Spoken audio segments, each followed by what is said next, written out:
Hello students, welcome to my channel Eduquest with Sumitra।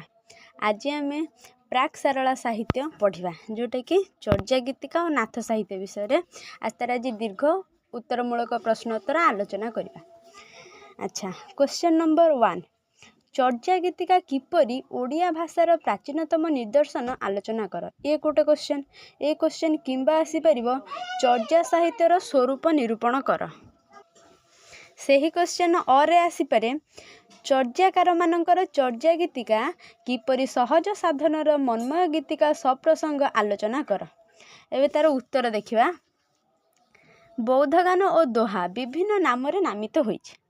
ओडिशार प्राचीनतम निदर्शन हेउछि चर्या गीतिका। सिद्धाचार्य माने तांकर गीतिका गुड़िकरे चर्या शब्द उल्लेख करिथिबारु एहाक केतेक चर्या गीतिका बा चर्या पद साहित्य कहिथांती। कुकुरी एही चर्या को आचरण अर्थरे ग्रहण करिसंती। पंडित राहुल सांकृतायन चर्या को आचरण अर्थरे विश्लेषण करी लिखिसंती। चर्यार अर्थ आचरण, अभ्यास या अनुष्ठान है। नेपाल बौद्ध अपना गुप्त पूजा को चर्या या चर्चा कहकी हैं, जिसको ये पद गए जाते हैं, इसीलिए इन्हें चर्या पदी कहा गया। एटा दोहा कोशरे पृष्ठा 357 पेज रे अछि। एही गीतिका गुड़िक नेपाल और तिब्बत रे वाद्य सहित गान करा जाए, माने सेठी गीत आकार रे गांती। एबे शुद्ध जन मुखरे संकीर्तन भली ए सब गीतिका संजीवित। एथिरे गान धर्मिता थिबारु एहाकु बौद्ध गान और दोहा अपेक्षा चर्या गीतिका कहिबा अधिक समीचीन। डॉक्टर खगेश्वर महापात्र चर्या गीतिका नाम रे एहाको आलोचना करिसंती। 84 जन बौद्ध सिद्धाचार्य रचित एही चर्या पद समूह को महामहोपाध्याय पंडित हरप्रसाद शास्त्री 1906 मसीहारे नेपाल राज्यर लाइब्रेरी आविष्कार करथिले। चर्या साहित्य कहिले हरप्रसाद संगृहित ए पोथी को ही बुझाए। 1916 मसीहारे शास्त्री महोदय एही पोथी को संपादन करी एहार नामकरण करथिले। 1000 बछेर पुराण बांग्ला भाषाय बौद्धगान और दोहा। सेई कालरू एहाकू बौद्धगान और दोहा रूपे अभिहित करा जाई आसीछि।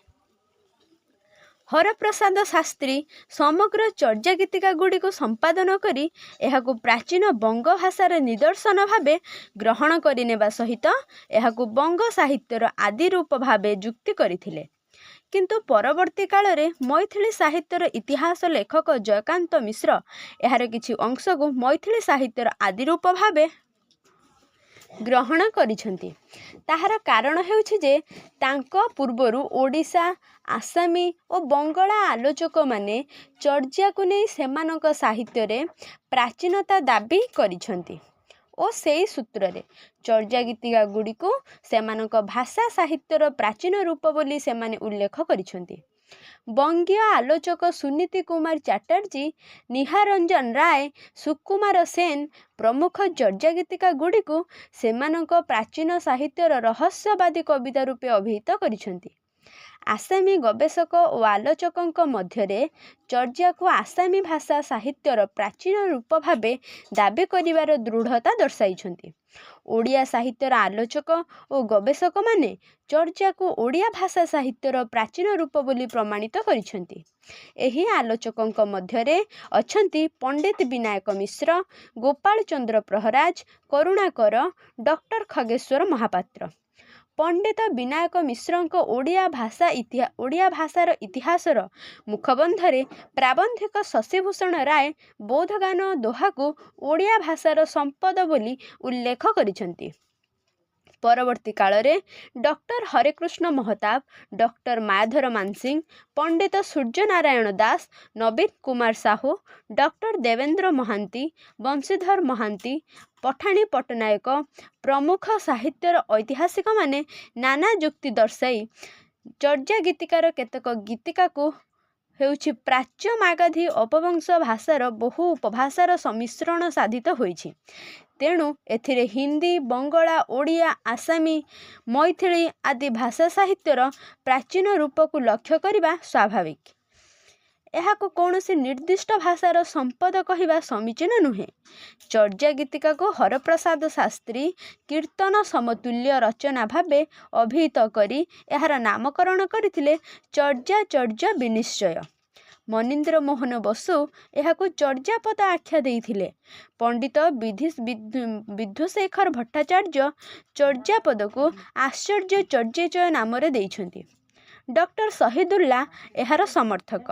ଏହି ଗୀତିକା ଗୁଡ଼ିକ ଗାନଯୋଗ୍ୟ, ତେଣୁ ଡକ୍ଟର ଖଗେଶ୍ୱର ମହାପାତ୍ର ଏହାକୁ ଚର୍ଯା ଗୀତିକା ଭାବେ ନାମିତ କରିଛନ୍ତି। ଏହି ନାମକରଣ ଗୀତିକା ଗୁଡ଼ିକର ଆଙ୍ଗିକ ଓ ଆତ୍ମିକ ବିଚାର ଦିଗକୁ ଅଧିକ ଯୁକ୍ତିଯୁକ୍ତ ମନେ ହୁଏ। ଚର୍ଯା ଗୀତିକାର ହେଲେ ଆର୍ଯ୍ୟଦେବ, କଙ୍କଣପାଦ, କୁକୁରିପାଦ, ଗୁଣ୍ଡୁରିପାଦ, ଚାଟିଲପା, ଜୟନଦୀ, ଡୁମ୍ବିପା, ଢୁଣ୍ଡୁମ୍ପା, ତନ୍ତିପା, ତାଡ଼କପା, ଦାରିକପା, ଧମପା, ବିରୁପାବାଦ, ବୀଣାପା, ଭାଦେପା, ଭୁସୁକୁପା, ମହିଧରପା, ଲୁଇପା, ଶବରପା, ଶାନ୍ତିପା, ସରହପା ଇତ୍ୟାଦି ଇତ୍ୟାଦି ଇତ୍ୟାଦି। ଏହି ଗୀତିକାର ରଚୟିତା ସମସାମୟିକ ନୁହନ୍ତି।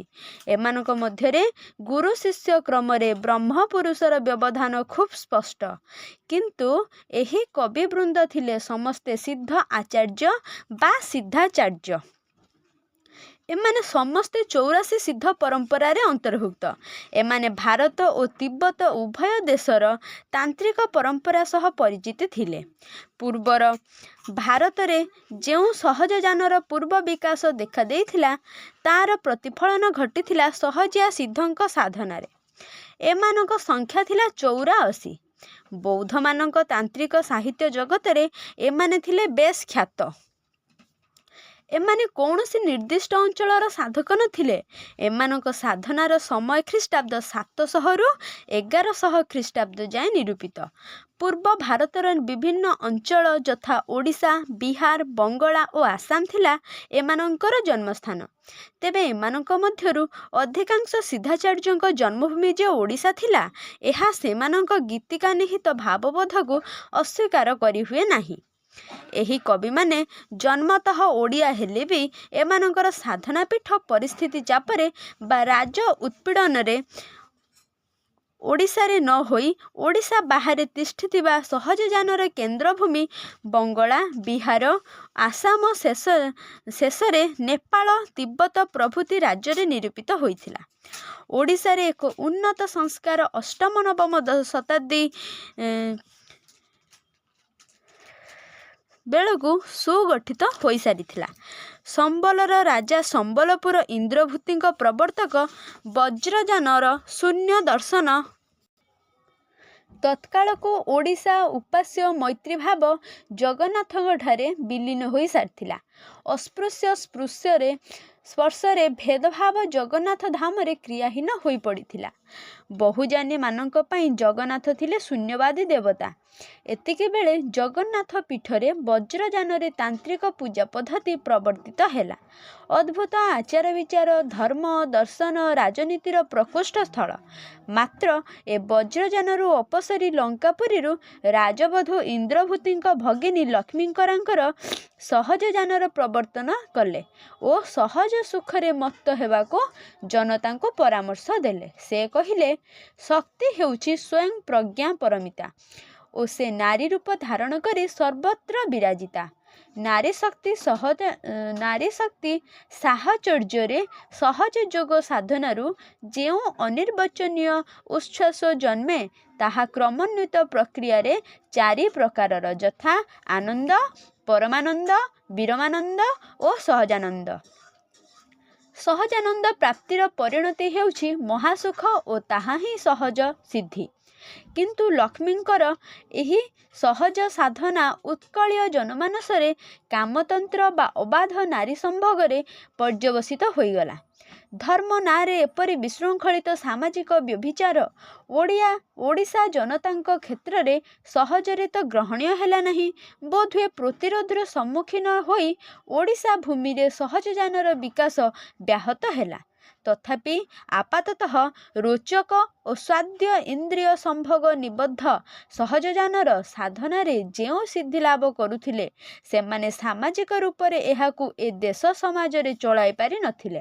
ଫଳରେ ଜନ୍ମତଃ ଓଡ଼ିଆ ହେଲେ ମଧ୍ୟ ବହୁ ସହଜଯାନୀ ସିଦ୍ଧ କବି ଓଡ଼ିଶା ଛାଡ଼ି ପୂର୍ବୋତ୍ତର ଭାରତର ଅନ୍ୟାନ୍ୟ ଅଞ୍ଚଳକୁ ଚାଲି ଯାଇଥିଲେ। ଚର୍ଯା ଗୀତିକା ଗୁଡ଼ିକ ହେଉଛି ଏହି ସିଦ୍ଧ କବିଙ୍କର ସହଜ ସାଧନାର ମନ୍ମୟ ଗୀତିକା। ଏହା ସନ୍ଧ୍ୟା ଭାଷା ବା ଆଭିପ୍ରାୟିକ ଭାଷାରେ ରଚିତ। ସନ୍ଧ୍ୟା ଭାଷାର ପ୍ରୟୋଗ ଏ ଦେଶରେ ବୈଦିକ କାଳରୁ ଏ ଧାରାବାହିକ ପରମ୍ପରା ଦେଇ ଚଳି ଆସୁଥିଲେ ବି ମୁଖ୍ୟତଃ ଏହାର ବ୍ୟାପକ ପ୍ରୟୋଗ ଘଟିଛି ତନ୍ତ୍ର ସାହିତ୍ୟରେ। ତନ୍ତ୍ର ସାଧନା ଗୋପନୀୟ ହୋଇଥିବା ହେତୁ ତନ୍ତ୍ର ସାହିତ୍ୟ ମଧ୍ୟ ଭାବ ପ୍ରକାଶରେ ଗୁହ୍ୟ ଶବ୍ଦ ପ୍ରୟୋଗ ଓ ସାଙ୍କେତିକ ଭାଷା ବ୍ୟବହାରକୁ ପ୍ରାଧାନ୍ୟ ଦେଉଥିଲା। ଚର୍ଯା ଗୀତିକାର ରଚୟିତା ବୌଦ୍ଧ ସିଦ୍ଧାଚାର୍ଯ୍ୟଗଣ ତାନ୍ତ୍ରିକ ସହଜିଆ ବୌଦ୍ଧ ଥିବାରୁ ସେମାନେ ଗୁହ୍ୟ ସାଧନାକୁ ପଦ୍ୟ ରୀତିରେ ପ୍ରକାଶ କରିବାକୁ ଗଲାବେଳେ ଏଥିରେ ସନ୍ଧ୍ୟା ଭାଷା ବା ଠାର ଭାଷାର ବ୍ୟବହାରକୁ ପ୍ରାଧାନ୍ୟ ଦିଏ। ଚର୍ଯା ଗୀତିକା ରଚୟିତା ବୌଦ୍ଧ ସିଦ୍ଧାଚାର୍ଯ୍ୟଗଣ ତାନ୍ତ୍ରିକ ସହଜିଆ ବୌଦ୍ଧ ଥିବାରୁ ସେମାନେ ଗୁହ୍ୟ ସାଧନାକୁ ପଦ ରୀତିରେ ପ୍ରକାଶ କରିବାକୁ ଗଲାବେଳେ ଏଥିରେ ସନ୍ଧ୍ୟା ଭାଷା ବା ଠାର ଭାଷା ବ୍ୟବହାର କରନ୍ତି। ଏଥିପାଇଁ ଅଧିକାଂଶ ଗୀତିକା ଦୁଇ ଅର୍ଥବୋଧକ। ପ୍ରତ୍ୟେକ ଗୀତିକା ବାହ୍ୟତଃ ଗୋଟିଏ ଅର୍ଥ ପ୍ରକାଶ କଲାବେଳେ ଗୁହ୍ୟତଃ ଆଉ ଏକ ଅର୍ଥ ସୂଚାନ୍ତି। ଏହି ଗୁହ୍ୟ ଅର୍ଥ ବା ପ୍ରଚ୍ଛନ୍ନ ଅର୍ଥ ହେଉଛି ଗୁଡ଼ିକର ଯଥାର୍ଥ ଆଭିମୁଖ୍ୟ। ଏଠାରେ ଗୋଟିଏ ଉଦାହରଣ ଦିଆଯାଇପାରେ। ଉଦାହରଣ ସ୍ୱରୂପ, ମୋରିଅ ଶାଶୁ ନଣନ୍ଦ ଘରେ ଶାଳୀ, ମା ମାରିଅ କାହ୍ନୁ ଭଇଲା କୋବାଲି। ଏହାର ଆକ୍ଷରିକ ବା ବାହ୍ୟ ଅର୍ଥ ହେଲା ଶାଶୁ ନଣନ୍ଦ ଶାଳୀ ଓ ମା କୁମାରୀ କାହ୍ନୁ କାପାଳିକ ହେଲା। ମାତ୍ର ଏହାର ଗୁହ୍ୟ ଅର୍ଥ ହେଉଛି ଭିନ୍ନ। ତାହା ହେଲା ଶାଶ୍ୱ କି ଶ୍ୱାସ, ନିତାନ୍ତ କି ଆନନ୍ଦଦାୟୀ ଇନ୍ଦ୍ରିୟାଦି, ଶାଳୀ କି ନିଃଶେଷ କରି ଏବଂ ମା କି ମାୟାକୁ ଛିନ୍ନ କରି କାହ୍ନୁ କାପାଳିକ ହେଲେ। କାହ୍ନୁ ହେଉଛନ୍ତି କାହ୍ନୁପାଦ। ଚର୍ଯା ଗୀତିକା ଗୁଡ଼ିକରେ ସହଜ ଧର୍ମର ଦାର୍ଶନିକ ଜଟିଳ ତତ୍ତ୍ୱ ପରିବେଶିତ। ଅଧିକାଂଶ ଗୀତିକାର ଗୁହ୍ୟ ଅର୍ଥ ନିର୍ଦ୍ଧାରଣ କଷ୍ଟକର। ପୁଣି ବିଷୟବସ୍ତୁଗତ ଜଟିଳତା ଓ ରହସ୍ୟ ଦୃଷ୍ଟିରୁ ଗୀତିକାର ଭାବ ହୃଦୟଙ୍ଗମ କରିବା ପୂର୍ଣ୍ଣତଃ ସହଜ ନୁହେଁ। ଏହା ସତ୍ତ୍ୱେ ଗାନ ଗୁଡ଼ିକର ଭାବରୁ ଓ ଆବୃତ୍ତିରୁ ଯେତିକି ରସାସ୍ୱାଦନ କରିହୁଏ, ସେଥିରୁ ଅନେକ ବୈଶିଷ୍ଟ୍ୟ ଓ ମାଧୁର୍ଯ୍ୟର ଆଭାସ ମିଳିଥାଏ। ଏଗୁଡ଼ିକ ଧର୍ମ, ସଙ୍ଗୀତ, ସହଜଯାନର ଉନ୍ମୁକ୍ତ କାୟା ସାଧନା, ଯୋଗମାର୍ଗ, ତାତ୍ତ୍ୱିକ ଆଚରଣରେ ଗୀତିକା ଗୁଡ଼ିକର କବିତ୍ୱ ଆବେଗହୀନ ପ୍ରାୟ ମନେ ହୁଏ। କେତେକ ଗୀତିକାରେ ଗୀତିକାରଙ୍କ ଜୀବନ ଦର୍ଶନ, ସାମାଜିକ ଆଚାର ବିଚାର, ଯୁଗୀୟ ରୀତିନୀତି ଓ ଅଧିକାଂଶ ଗୀତିକାରେ ସମାଜର ନିମ୍ନ ସମ୍ପ୍ରଦାୟର ନରନାରୀଙ୍କ ଚିତ୍ର ପ୍ରତିଭାତ। ଚଣ୍ଡାଳୀ, ଡୋମ୍ବୀ, ଶବରୀ ନିମ୍ନ ବର୍ଗର ନାରୀ ଚରିତ୍ର ସହଜ ସୁଖ ସାଧନାର ଆଧାର ହୋଇଛନ୍ତି। ଏମାନେ ଯୋଗିନୀ, ନୈରାତ୍ମା ଓ ସହଜ ସୁନ୍ଦରୀ ରୂପେ ଅନେକ ଗୀତିକାରେ ଅଧିଚୂଡ଼ା।